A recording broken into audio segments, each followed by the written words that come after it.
ಸದಾನಂದ ಕೋಣದಂತ ಮೈಯ ಹೊತ್ತನು. ನಾನು ಕೋಣನಾಗಿದ್ದೇನಾ? ಮತ್ತೆಂತದ ನೀವೇ ಕಡಿಮೆ ಇದೆ ನೋಡ್ಲಿಕ್ಕೆ. ನೀವು ಊಟ ಮಾಡೋದು ನೋಡಿ ದಿವಸಕ್ಕೆ 3 ಬಾರಿ ಹಾಕೊಂಡವ್ರಿಗೆ ಮಂಡೆ ಬಿಸಿ ಆಗಿದೆ ಈಗ. ನೀವೆಲ್ಲ ಈಗ ಹೇಳಿ ನಂಗೆ ಒಂದು ಹೊತ್ತು ಊಟವೇ ಸೇರುವುದಿಲ್ಲ. ಪಾಪ ಊಟವೇ ಸೇರುವುದಿಲ್ಲ. ದಿವಸ ಫಲಹಾರ ಇಷ್ಟಿಷ್ಟು ಅವಲಕ್ಕಿ ಪಂಚಕಚ್ಚೆ. ಅಲ್ಲಿ ಭಕ್ತರಿಗೊಬ್ಬರಿಗೂ ಇಲ್ಲ, ಇವರಿಗೆ ಬಾಳೆಹಣ್ಣು ಪೂರ್ತಿ ಮೊಸರಿತ್ತಾನೆ. ಬಾಯಿ ಒರೆಸ್ಕೊಳ್ಳಿ. ಆ ಸಣ್ಣ ಕಥೆಯ ವ್ಯಕ್ತಿ, ಆ ಚಿನ್ನದಂತ ವ್ಯಕ್ತಿ, ಆ ಕಣ್ಣ ಮೂಗು ಮುಟ್ಟಿ, ಆ ಕೆನ್ನೆ ಮೇಲೆ ತಟ್ಟಿಯೇ. ಈ ಸಾಹಿತ್ಯ ಇನ್ನೊಮ್ಮೆ ಹೇಳಿ. ಇದೇ ಸಾಹಿತ್ಯ. ಹೇಳಿದ್ರೆ ಮಾತ್ರ ನಿಮಗೆ. ಆ ಕಣ್ಣ ಮೂಗು ಮುಟ್ಟಿ, ಆ ಕಣ್ಣ ಮೂಗು ಮುಟ್ಟಿಯೇ.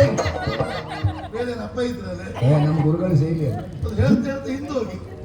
ಎಂತ ನೋಡು, ನೀ ಮುಂದೆ ಹೋಗಿ ಅಲ್ಲಿ ಒಬ್ಬರು ಹೇಳಿ ಎಂತ ಕಾಣುದಿಲ್ಲ ನನ್ನಲ್ಲಿ, ಎಂತ ಉಂಟು ಕಾಣುದಿಲ್ಲ. ಅಯ್ಯೋ, ನೀವು ಬಹಳ ಬುದ್ಧಿವಂತರು. ನಿಮಗೆ ಬೇಕು ಅನ್ಕಂಡ್ರೆ ಎಷ್ಟೇ ದೂರ ಇರಲಿ ಕಾಣ್ತದೆ. ಬೇಡ ಅನ್ಕಂಡ್ರೆ ಹತ್ತಿರ ಇದ್ರು ನೀವು ಮುಟ್ಟುದಿಲ್ಲ. ಮುಂದೆ ಹೋಗ್ತೀನಿ, ನಿನ್ ಜಾಗಕ್ಕೆ ಹೋಗ್ತೀನಿ. ಯಾರ ಜಾಗ ಇದು? ಆರಕ್ಷಕರ ಜಾಗ, ನಮ್ಮ ಜಾಗ ಅಲ್ಲ. ಆ ಕಣ್ಣ ಮೂಗು ಮುಟ್ಟಿ, ಆ ಕೆನ್ನೆ ಮೇಲೆ ತಟ್ಟಿ, ಆ ಬಣ್ಣ ಬಳಿದು ಬಣ್ಣ ಮಾಡುವನು. ಸದಾನಂದ ಬಣ್ಣ ಬಳಿದು ಬಣ್ಣ ಮಾಡುವನು. ಸದಾನಂದ